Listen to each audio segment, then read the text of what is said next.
Good day, students. Welcome to the strategic management class. We are going to be looking at strategy, risk and ethics as the total combined package for this course. We are going to start with strategy. In terms of strategy, we'll be looking at definition, which is part of the introduction. Then we are going to look at the views of schools such as a traditional school and the modern approach to strategy. Then we'll be able to bring out the definition of a corporate strategy. Now, what is strategy?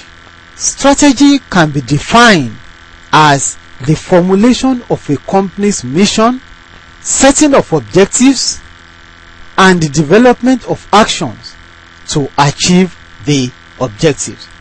I want you to note all these keywords. It says strategy can be defined as 1. Formulation. Formulation of company's mission,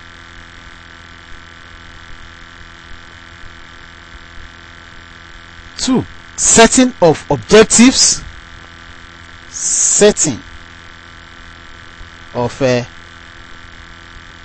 objectives, and 3, the development of actions.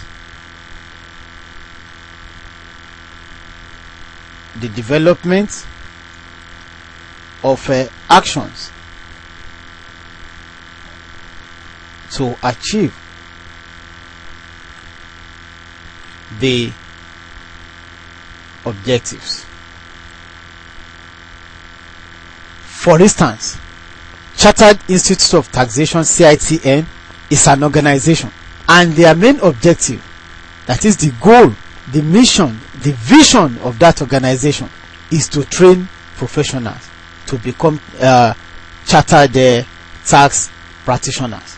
Now they will need to form a mission, which is how to carry out that vision, and they are going to set objectives, which is going to be goal of that organization. Now the strategy for the formulation of that organization's mission, the setting of the objectives, and the development of actions to achieve those objectives that are already set, is what we call strategy. A new government that is coming into power must be able to form its own mission, set out its objectives within that 4-year term, and develop actions to carry out or to achieve those objectives.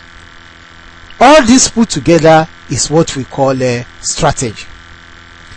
Now we have 2 schools, the traditional school and the modern school. The traditional school is otherwise known as the classical.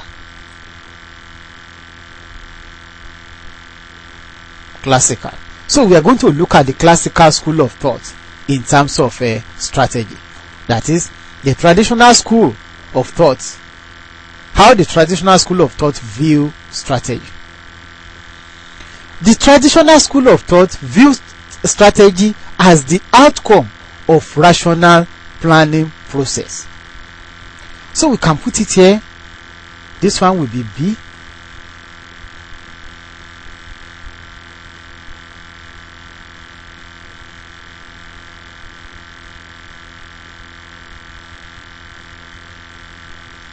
They view strategy as the outcome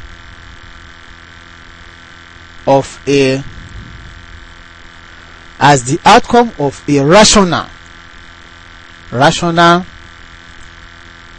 planning process. Now the C part will now be the view of the modern school of thought, or we call it the modern or new approach to strategy. The modern school of thought view strategy as not always the outcome of a rational planning. So they view strategy in this way as a pattern in a stream of decision or actions. The patterns being a product of whatever intended, that is planned strategy, and any emergent, which is unplanned strategy. So that means, in their own view, strategy will not always come as a result of a rational planning process. Strategy is not a result of a rational planning process. So in their own, you can have a planned strategy,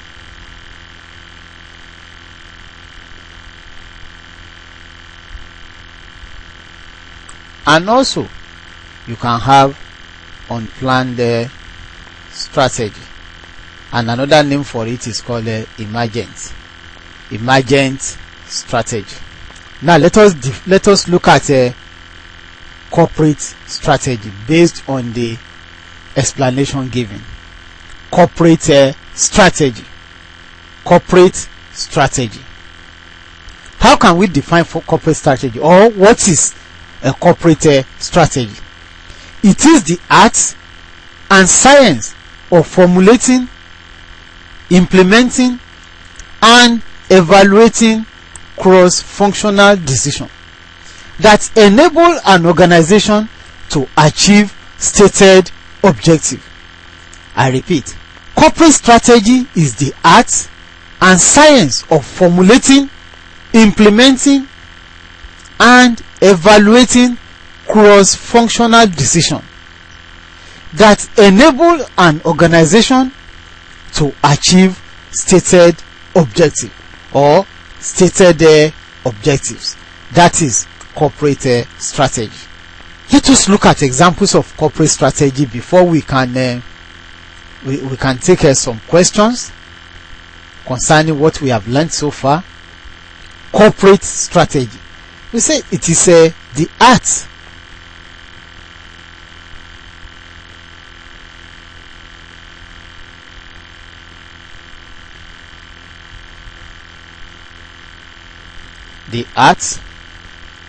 and science of B, formulating,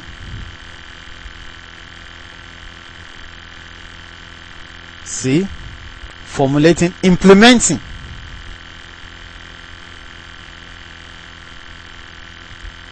and D, evaluating cross-functional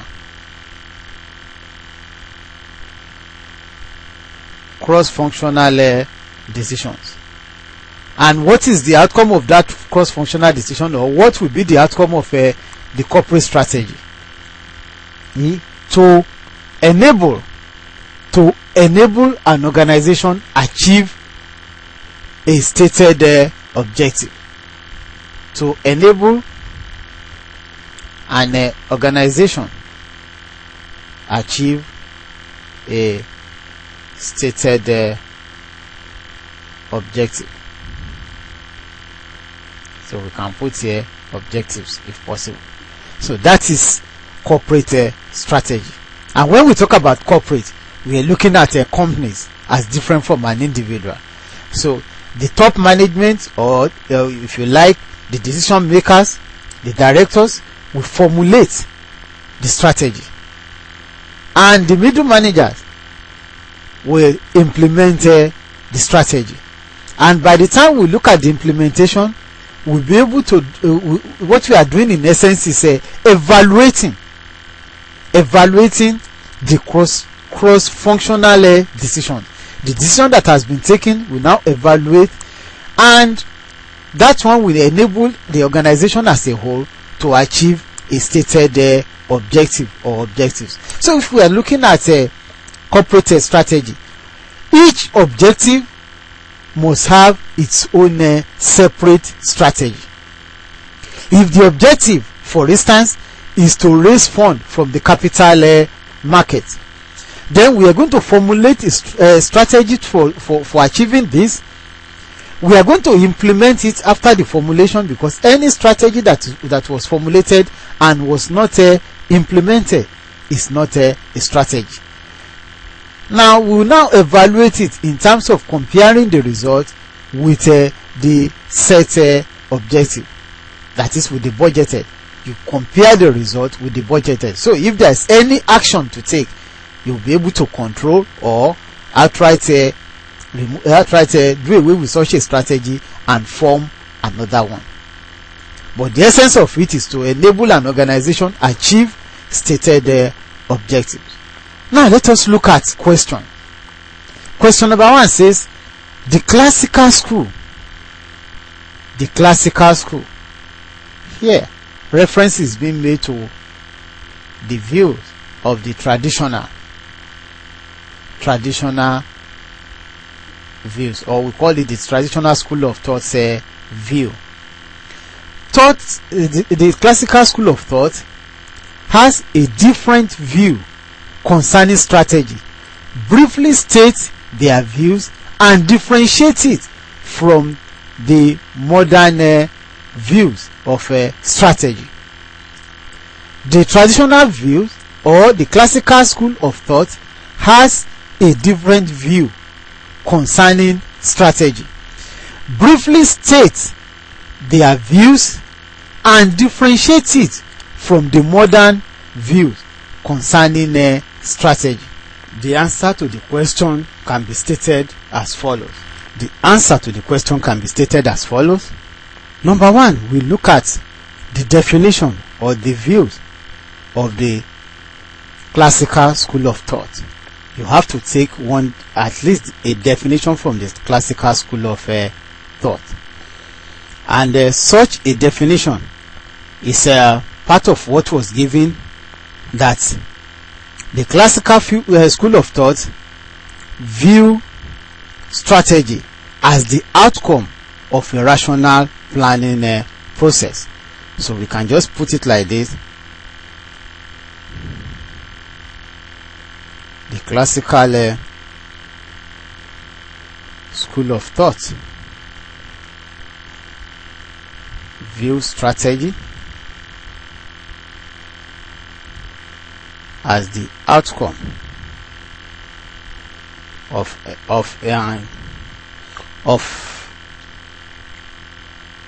a rational planning process. Then you give us the view of the modern school.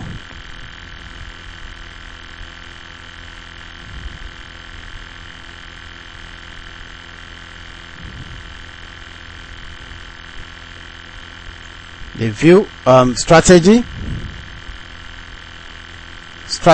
as the outcome of either planned or unplanned situation. So in their own view, strategy does not always come from a rational planning process. It can also be a result of an unplanned situation or process. So we have planned strategy and an unplanned or emergent strategy. Then the second question says, what is corporate strategy and its usefulness to a manager? Question number 2. First, we have to define corporate strategy. Then the definition, in that definition you must state the following, that is, the following must be present. That corporate strategy is an act. corporate strategy is an art or science. An art or science of what? Of formulating, implementing, and evaluating cross-functional decisions. And what would that do? To enable, or we say that enable the organization, to achieve stated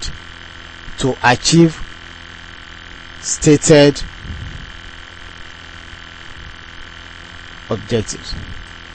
Now let us relate all this to taxation. How can we relate strategy to taxation? Taxation is a fiscal tool that the government use to direct the economy towards a desired objective or a desired goal.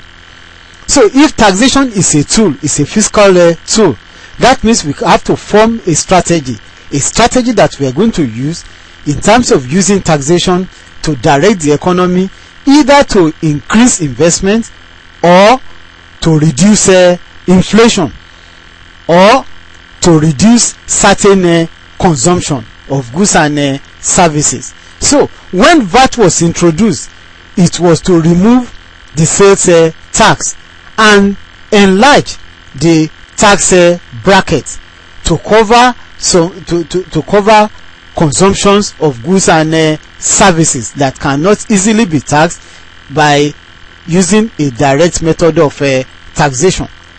Also, when the government decided to reduce the company income tax from 50 to 45%, then presently 35%, those are strategies to achieve certain objectives, and one of them is to remove the tax burden from the industry and encourage more industrialists to be able to come up with the production of goods and services. Also to reduce the cost of production, so that the price of local goods and services will be able to compare to compete favorably with the international price at the international markets. So all those strategies are being used in order to achieve a stated objective. Now it has to be formulated, it has to be implemented, and from time to time we will now be evaluating them in terms of tax and bringing reforms to continue to direct it towards the achievement of the objectives.